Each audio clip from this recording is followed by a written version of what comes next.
Most people talk about leadership like it's theory. I've lived it in the mud, the chaos, and the moments nobody writes about. This show is the truth, raw, unfiltered, and built for leaders who actually give a damn. If you're ready to grow, ready to own your own story, and ready to lead from the front, you're in the right place. Speak up, show up, lead. Let's get into it.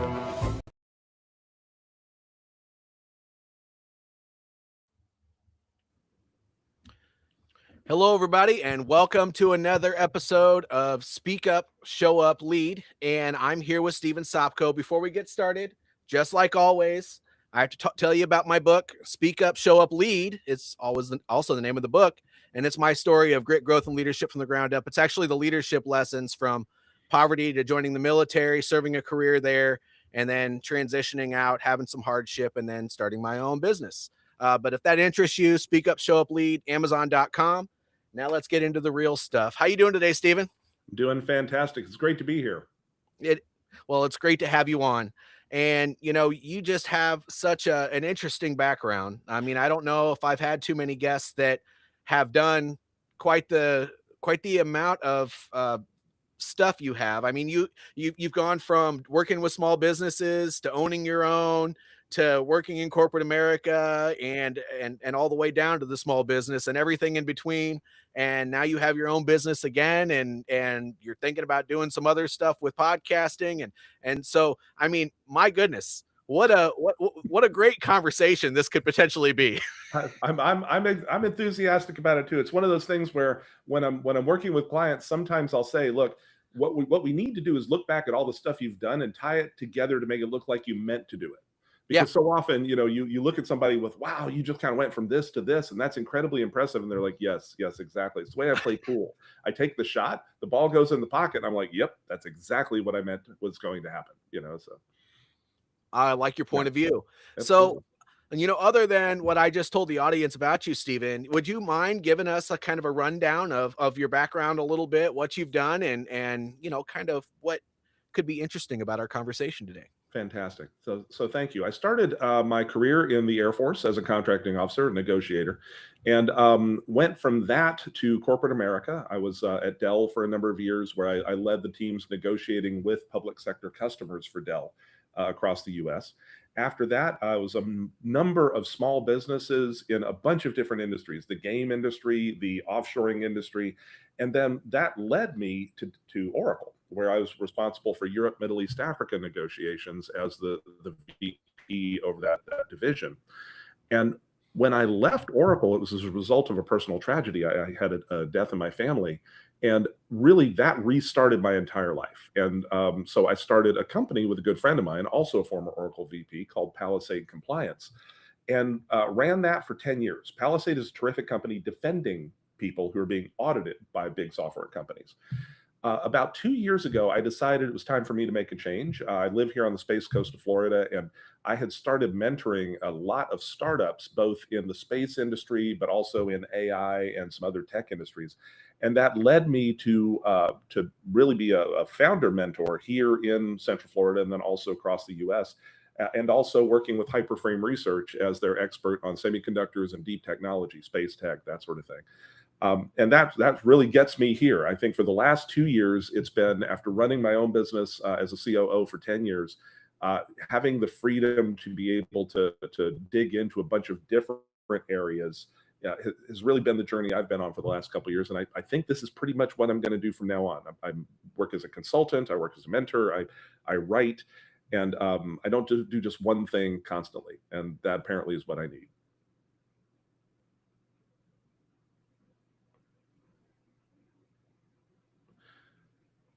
I'm sorry, JJ, I lost you there. I lost your audio. That's a wonderful thing about going live. For some reason, the software just decided to mute me. There you go. Oh, excellent. Well, we'll delete that part later. Yes, we'll delete that part. Absolutely. So what I noticed in the bio that you sent me, and we talked about it before, you have a book that is getting ready to release, or maybe by now it's already released. Is that something you want to share with the audience, or would you rather No, I appreciate it. Yeah, it's funny because the interesting thing, a big part of what I do with my clients is I work with them on how to package the story of their business and what they're trying to sell and what they want people to buy. I do a lot of work in business development as a consultant. And when I left Palisade and went into the space industry, I started talking to people who they are designing the hatch for spacecraft. They're designing space stations that are going to orbit the moon. And when they talk about it, it is the most boring thing you can imagine. It's like they're career accountants at Dell, you know? And so what I realized was, okay, I'm thinking, all right, they're all engineers. This is space. This is weird. But then when I started to get back into tech a year ago, I realized everybody talks about what they do horribly. And now that resumes are dead, nobody's getting jobs with resumes anymore. The only way you're getting a job is by being a compelling speaker about what you do. Mm, And so what I did was I took a lot of what I do for my clients in narrative building and sort of stitching stories together, and I created a class for it. But the more I worked on the class, the more I realized it just needed to be a book and kind of teach people how to do it instead of trying to charge them to learn how to do it from me. So that's what I'm working on. The book will be out in March. It's in editing now because as it turns out, as a leader, I'm a great leader and I need editing to be a great writer. So you probably familiar with that from doing your book, but yeah, yeah. so that's where I am right now is letting an editor kind of help me hone my ideas a little bit. So Yeah, I was lucky enough when I went to publish my book. Not only did I leverage AI to help me do the editing and to make it more clear, but I right, also have a wife who has helped other people edit their books, and so I had a built-in home help, and I don't know how she felt about that at the time. I think she's glad that it's sold and done right, well.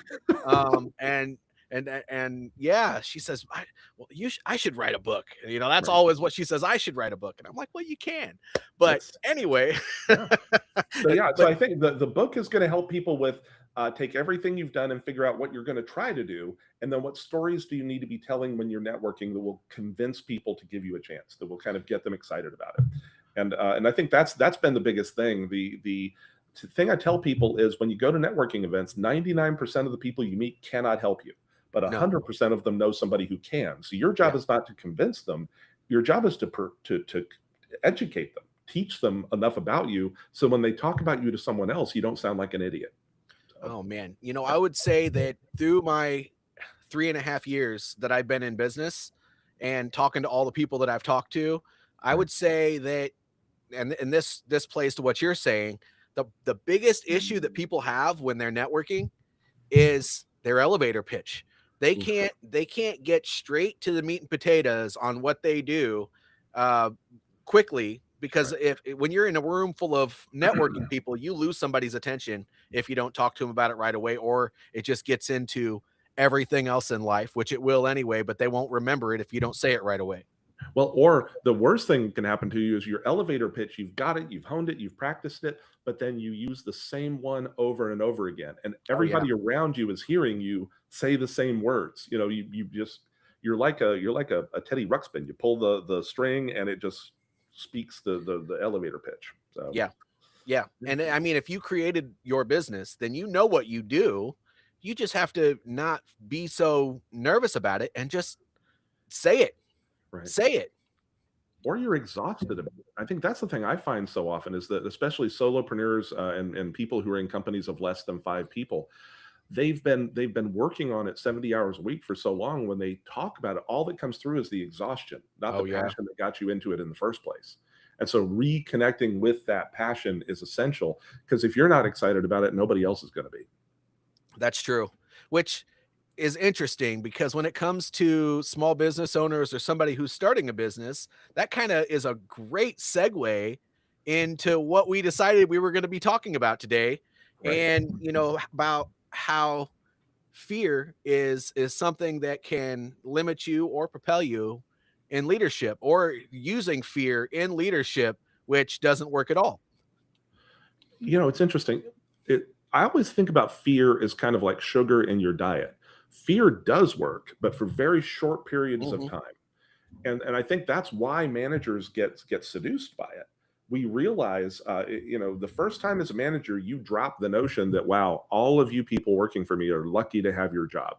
So you all better line up, and we're going to do this. The first time you do that and it works, it's wow, that worked a lot better than anything else I've ever tried. The thing is it doesn't work a second time, or it No. does, but it works less well. And the third or fourth time you do it, then it's toxic. It just doesn't work for you anymore. But the challenge that you run into is when you lead a big organization. In my background, I've led organizations 200-300 people. You don't see it until it's too late, because you've created this culture of fear, and the managers one or two levers below you are pumping that fear out, and you don't even know it started to go wrong until it's 6 months later and you look at your retention numbers and everybody's leaving your organization. Or when people are just rushing to get things done, Yeah. and that causes, problems with productivity, which it may not be the work getting done, but the quality of the work getting done. Yeah, the people are behaving in a way that reduces the pain, Yep. and that's not always the way you want them behaving. No, no, and I talk about how servant leadership is really the way, and, you know, you and I discussed this right before, and I think this is a reason why a lot of people are a little bit anxious when it comes to hiring veterans, because they think that that's how we lead in the military, and Right. actually, I served almost 18 years, and I went through all of the enlisted levels of leadership training. I went through warrant officer school, and I went through the advanced course for warrant officer school. And the one thing that they taught us in every single one is that you create influence by treating people well. Right. Right. Well, and the other thing I think that is different about the military versus the Fortune 500 is in the military, everything is visually a two-way street. You earn loyalty by giving loyalty. Yep. You earn respect by giving respect. And in the Fortune 500, by and large, you assume loyalty because of your title, or you assume respect because of your credentials. And that was alien to me when I emerged from the military and went right into oil and gas in out in Texas. And I'm talking to the CFO, and I asked him, "So, what do the people in this organization think?" And he said, "I don't care what they think. They do What? what I tell them to do." And as somebody coming out of 10 years in the Air Force, my brother-in-law is a Marine, says that the thing that always tickled him about the Air Force is when you give somebody in the Air Force an order, the first question is why. And as a Marine, that was not his experience being given an order. And Definitely so, not. I'm coming out, and the CFO is talking to me, and he says, "Well, of course, you were in the military. You're used to just snapping your fingers and people do stuff." And I'm like, No, not no, no. Plenty of fear comes from the outside in the military. The last thing you want is to generate it from the inside, Yep. and because then you've matched the inside to the exterior conditions, and people are now afraid of everything. Yeah. Well, and that's not a great environment to build in the military when one of these So, days you're gonna need each other, when well, let's just say it like it is, when the shit hits the fan. Because when there's combat or anything else associated with the things that that we're training for every single day that we're serving, that we may or may not end up doing when we go to combat, all of it is to get us ready for that. And if right, we hate each other when we get ready to go down range, and the stuff starts happening, well then, do you really want those people to be like, well, they never took care of me, right, so why would right. I take care of you? Don't want that. No. And Well, not and only that, but it just creates an environment that is icky. yeah, yeah. Well, and I think trust is a huge. My experience with the military was we lost far more people in training than we ever lost in combat. Mhm. And if you don't trust the people around you, there are certain things that you can only do in the military if you have absolute trust that somebody else will be there. I was an enlisted contracting officer, and I was working on a roof in upstate New York, and I'm walking along a two by four because it's these old 19th century canted roofs to shed the snow, and I'm walking along a two by four, and I slipped, and I started to go down the roof, and I had absolute trust that the people below me on the roof would get me. It just didn't. And the only reason I was able to save myself was because I wasn't locked in that fear moment because I trusted everybody around me. And I think that's the key that the people mistake when they use fear as a weapon around them, is that so often the only way you're going to achieve what you need to achieve is by creating a climate of trust. And fear just is like water and sugar; it just erodes that immediately. So Well, what's you brought up something interesting in the very beginning, and that's that fear works for a short time. And so what I would say is that if somebody had that experience where they used fear and then it worked and then they had to go through all kinds of rehabilitation in their organization to get rid of that culture, but then they just always remember that that fear works. Just know that, there is actually a time and a place for something like that. Now, I wouldn't say something so drastic, to just constantly go hammer, hammer, hammer, hammer, hammer, and not care about people all the time. Right. But what I would say is if you have a toxic environment at work, and it's a lot of stuff, maybe you've hired the wrong people and it just starts getting worse and worse and worse over time. Sometimes fear can be used for a short amount of time to wake people up. Right. And Right. then what's interesting is once you wake them up and they're like, "Oh my gosh, Steven just got a little wild with us and he's never done that before." Right. Well, then that is an opportunity for you to go back to what you were doing before, but then do it in a way where you can build up the trust from all of those people, because you wake them up, you get their trust, and then the culture is not going to be the same as it was.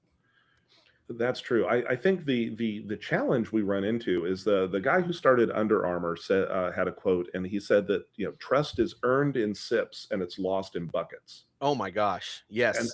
so when you think about it, you've earned that trust. And this was my big evolution as a leader. I started my company in 2013. By 2019, I began to realize I had 7 people working for me, 6 people, who were absolutely unique in the world. They were the only people in the world who knew something, and it took them 10, 15 years to learn it. Okay. Incredibly complicated, and the only way you learn it, frankly, is by messing up a lot. Uh-huh. And so they had learned it working for a big Fortune 500, not for me.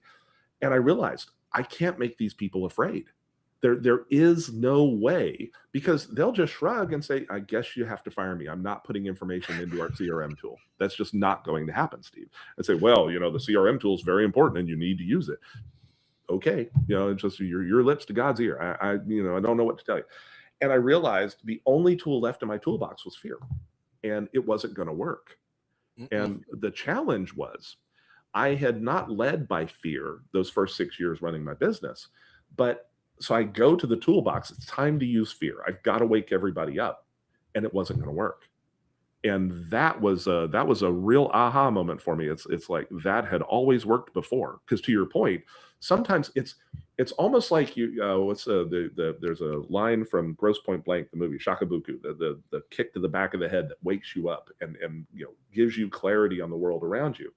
And yes, as leaders, sometimes we use fear for that. Sometimes, like with our kids, we'll use a loud voice when we've never used a loud voice before, just to change the environment enough to wake everybody up. But yeah, I realized that wasn't going to work. And that kind of started me on the journey of how do you lead without fear? And I got there. The trouble was I lost so much trust with my team that it was going to take forever for them to learn to trust me again. Mm. And sometimes as a leader, you have to realize I'm no longer the right person to lead this organization, because either because of my actions or because of what the business had to do, we've lost the trust of the staff. I need to give the reins to somebody else because they'll give them a chance. And Well, that's a tough lift as a leader. and what's interesting, especially in a small to medium sized business, it gets to the point where you had the great idea. Right. You built the team. You scaled it to a certain extent. But with you as that person that had the idea and you got it to scale and you can see the way forward, sometimes that same person needs to continue being the visionary, and Right. they need to hire a manager to carry out those tasks, because there's a different translation in your head to the way that everybody else is going to work. And sometimes you need that intermediary. It's oh gosh, the E Myth. Is it Gerber? I can't remember what his name is, Gerber, but he talked about how every business needs the visionary, the manager, and the technician. And you just Right. hit that point. Right. Well, and I think the biggest challenge is this was a tough thing for me to realize. So when I left Palisade and I started my own thing again, I got a note from a friend of mine who is a partner at a big venture capital firm. And he said, "Steve, you're starting on this new journey. I need you to know you're not a visionary." And Oh, that was probably one of the toughest conversations I've had in my life, because I always thought of myself founder, visionary, creative, change agent. And he said, you are all those things. You're a change agent, you're creative, you're intensely creative. The challenge for you is, he's talking to me, you have a bunch of different visions. You're an entrepreneur. You're the person who takes the vision and operationalizes it and makes it make money, makes it work. But you're going to want to do that for 10 different things. You don't have one thing that you lock in on and become monomaniacal about. That's the visionary we're looking for when we're putting money into a business. We're looking for that visionary leader, but we don't trust leaders who have two visions. You need to have just one. And that was never going to be me. And that was 2 years ago. And that was a tough conversation, because even in my own company, my co-founder, Craig, is the CEO. He's the visionary. I've always been the guy who made the trains run on time. I'm the entrepreneur. And there's nothing at all wrong with that. I think one of the big things when you look at the E-Myth or you look at any of these other frameworks, you have to be comfortable with who you actually are, rather than sort of feel like I need to be the founder. I need to be the visionary leader, because you may not be that. You may have that's the true. idea, but you may need to partner with somebody, click together, and then you're going to be successful. And that's tough, especially as a single person company. A lot of people don't have that luxury. No, So, no, and, and that's extremely interesting. yeah, it's one of the things we end up doing through the UCF Business Incubator in Groundswell here in Florida. The UCF is the University of Central Florida, and as a mentor through those business incubators, I am often the guy who sits down with the founder, the visionary, and said, looks in the cradle and says, "That is an ugly baby. Wow, that is the ugliest baby I think I've ever seen." And they react about the same way a mom would if you said that to them. But they need to hear it. They need somebody outside their own head. And if you're a solopreneur, you've got to look for that person that you can trust, who will do that from a position of helping you, as opposed to just telling you your baby's ugly because they like the look on your face when they do. So, Yeah, yeah, that is really good, actually. So not on here, but on LinkedIn, I can see, because I have it above me here. I don't know if you know who this is, but a guy by the name of Craig Klutz says, "Good words, great concepts. Thank you for participating in the conversation there, Craig." I think I agree with you. I always made it a point to, especially with the people that I surround myself with, right. because I got to pick and choose very, very carefully who I give all of my insights and ideas to, because otherwise they're going to take it and run with their own thing, or maybe whatever the case may be. But one of the things I look for in those people is exactly what you just got done saying.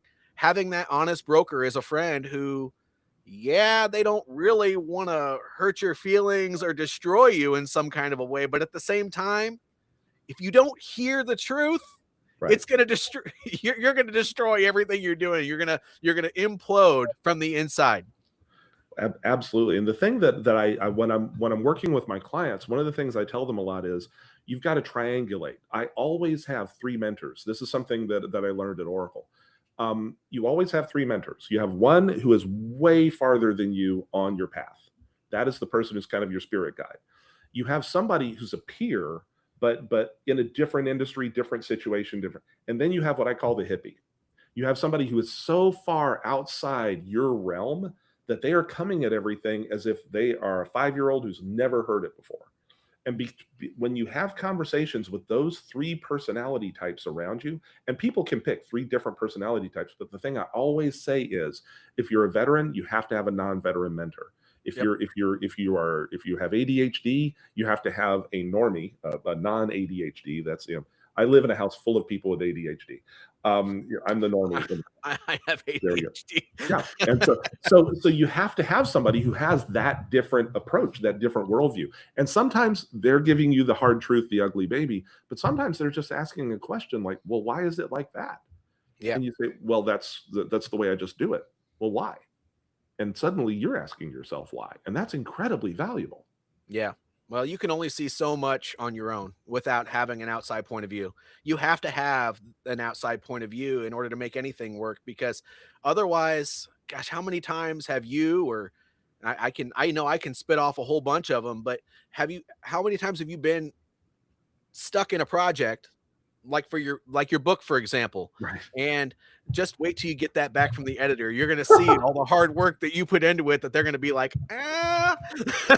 The good news is my editor is about a foot taller than I am, and so I'm not going to be mad at him. I'm just going to say, "Oh wow, that's fantastic! Great work, thank you."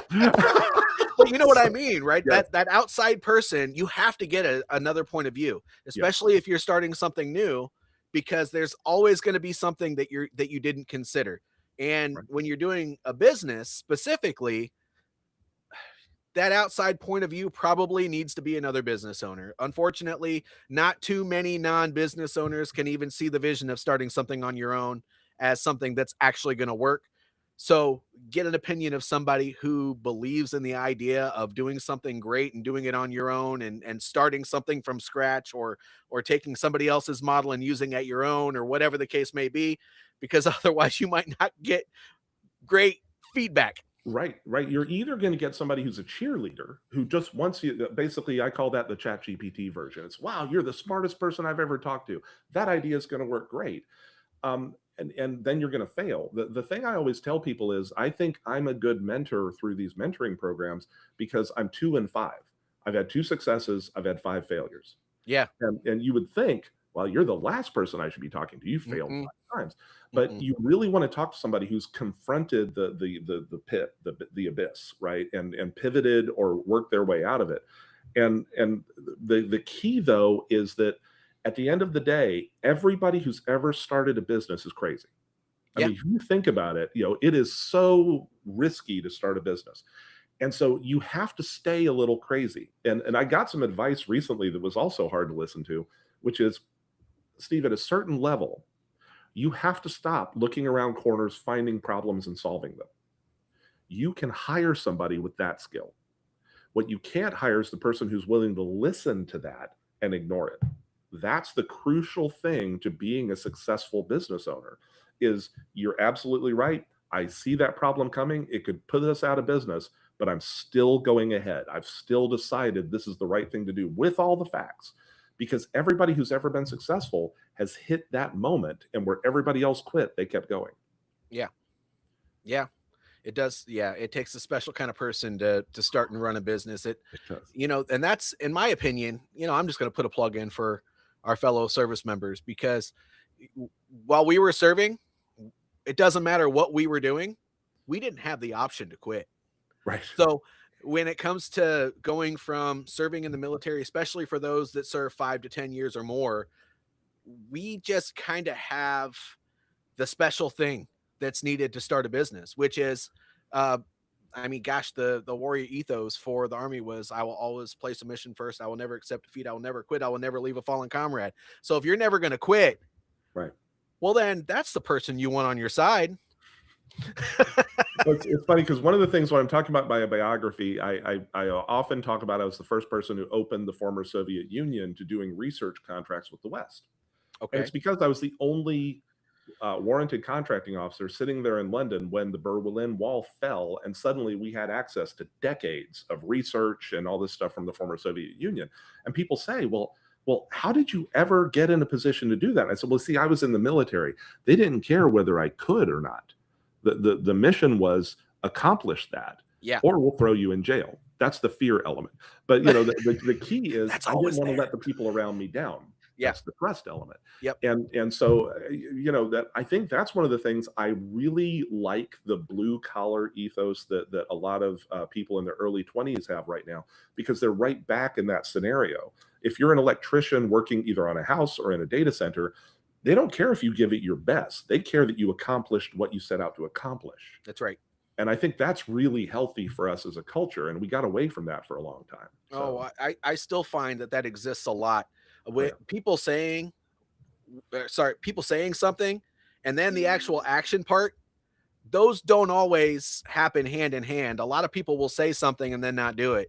Right. And that, to me, I don't understand how that equation ever existed in the first place. But the more I exist out in the civilian workforce, I do know that sometimes things just don't work out that way. So, I, yeah, that's why I went from working in jobs out in the civilian world to starting my own thing. A, because I had my military retirement, so that was possible. Sure. But B, you know, there's that component of being around people that plan with you and plan with you and plan with you. And then right when it comes time for execution, whether for whatever reason it is, Right. all of those great plans that you came up with together just disintegrate. They just explode. Well, what was it? I think it was Eisenhower talked about how no battle was ever won without a plan, but no battle ever went according to plan. You have to have a plan, You but you have do. to realize that the plan is not going to survive the first contact with reality. It is not. And No. one of the bad things we learn is Fortune 500. One of the things, and I mean no disrespect to anybody who's got a Fortune 500 background. I have a Fortune 500 background. We are the last people sometimes who should be advising a small business. It is incredibly dangerous when I'm talking to a founder and he or she says, "Oh, it's great. I've got a Fortune 500 guy on my team." And I will say, look, when I was a VP at a Fortune 500, couple things. I couldn't buy a box of pencils without three people signing off on it. So you have this illusion of power in Fortune 500. But the second thing is it would take months, years, or never for the impact of my decisions to really impact the business because there's so much padding. You have Yeah. billions and billions of dollars around you. Yeah. So the thing I work with people on when we're advising a small business is you've got to find people who are positive, who find their way out of problems. That is where the military background helps, but it's also where operational background helps, that sort of thing. They are used to finding their way out of problems, so they don't let the fact that there will be problems stop them. But they also understand that everything has a consequence that means the survival of the business or the death of the business. Every decision comes down to that, Yep. and that is not a pressure that a lot of people can handle. No, no. And it's even more so in the small businesses. Unfortunately, especially in those first 5 years, which I'm still in, which I Right, struggle with sometimes, which is okay. I right. actually have a lot of fun constantly figuring out where I've screwed up. Sure. But, it's if you make too many wrong decisions, you're at a point where your business's income can go straight to zero. And then Right. how many months can you sustain that before you have to completely shut the doors? That's why it's kind of crazy to start a small business, especially one by yourself, because it's not crazy though. I love doing it. Maybe I'm It is. maybe that says something about me, Stephen. I don't know. Maybe I'm a little bit crazy. But No, we I all think are. it's just so important to do that. Otherwise, we wouldn't have all these businesses we have in the world. Right, right. The thing that when especially when I'm working with younger people, because everybody I mentor seems to be half my age these days. But the thing I work with them on is how do we create tests about the decisions you're going to make with your small business that cost nothing or the impact is zero. So instead of betting the entire business on this new product launch, take the element of the product that you think customers want, satisfy this customer with it, and see if it really works. And because I think so often, especially people with large company backgrounds, think, this is my product, I'm going to do it, and then the world will line up. And when you're in a big company, the world is lining up for your brand. They're lining up because it's Nvidia, not because it's a 5070, right? Yeah. So that's Yeah. the key.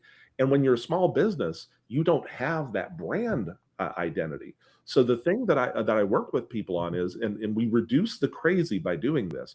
What are ways that you can test your ideas that don't bet your entire livelihood? And then the funny thing is, I have yet to find an idea that we can't test in a zero cost way.